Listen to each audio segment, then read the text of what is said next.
Hey guys, Praveen here, and today I want to talk about how to make this timeline kind of UI in Figma. So we'll start with the main section over here, which is the activity slash history layout. So this everything is in a single vertical auto layout list. Even this, so everything is in a single list. So just avatar, name, the text, the action items, and the date. So on this, both of this is just a comment with not layout buttons, same as here.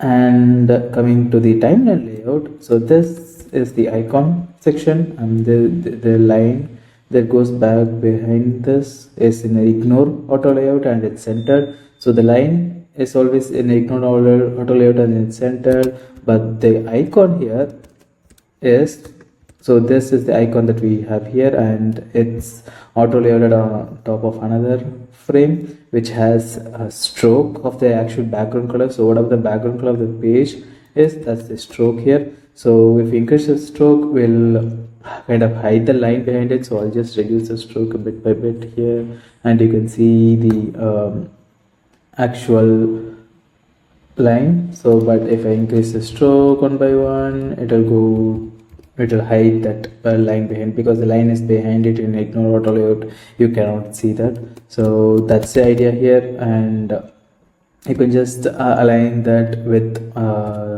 the text over here, and you will get the nice timeline layout that we have here.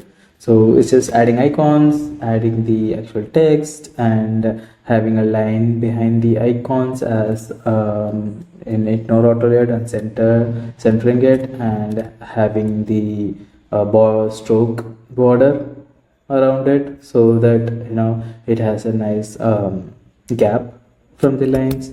It looks like it has a gap, but it's just blending the frame background and the actual page background. So yeah, that's how you do a timeline kind of layout in Figma. Let me know if you like this kind of UI breakdowns, and I'll do more. But that's it for this video. Bye bye.